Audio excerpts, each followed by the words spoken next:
आज का बाइबल का वचन इज़ीकियल का ग्रंथ अध्याय 28 वचन 1 से 10 और आज का सुसमाचार सन्मति के अनुसार अध्याय 19 वचन 23 से 30। इज़ीकियल का ग्रंथ अध्याय 28 वचन 1 से 10।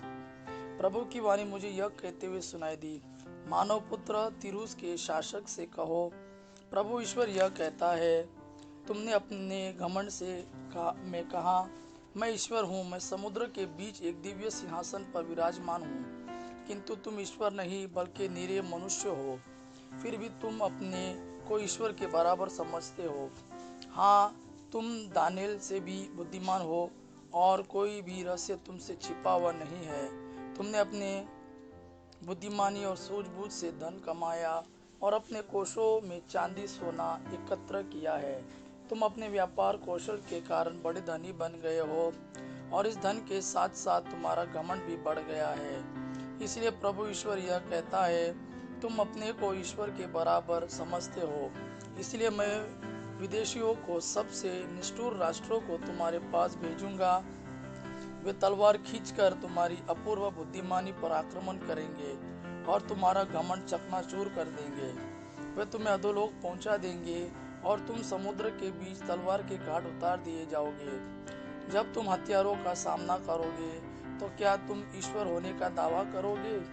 जब तुम अपने हथियारों के हाथों पड़ जाओगे तो तुम जान जाओगे कि तुम ईश्वर नहीं बल्कि निरीह मनुष्य हो। तुम विदेशियों के हाथों पड़कर बेखतना लोगों की मौत मरोगे, क्योंकि मैंने ऐसा कहा है। यह प्रभु ईश्वर की वाणी है। आज का सुसमाचार सन्मति के अनुसार अध्याय 19 वचन 23 से 30। तब ईसा ने अपने शिष्यों से कहा, मैं तुम लोगों से यह कहता हूँ, धनी के लिए स्वर्ग के राज्य में प्रवेश करना कठिन होगा। मैं यह भी कहता हूँ कि सुई के नाके से होकर ऊंट का निकलना अधिक सहज है, किंतु धनी का ईश्वर के राज्य में प्रवेश करना कठिन है। यह सुनकर शिष्य बहुत अधिक विस्मित हो गए और बोले, तो फिर कौन बच सकता है? उन्हें स्थिर दृष्टि से देखते हुए ईसा ने कहा, मनुष्य के लिए तो यह असंभव है, ईश्वर के लिए सब कुछ संभव है।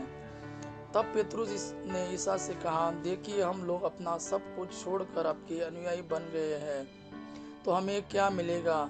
ईसा ने अपने शिष्यों से कहा, मैं तुम अपने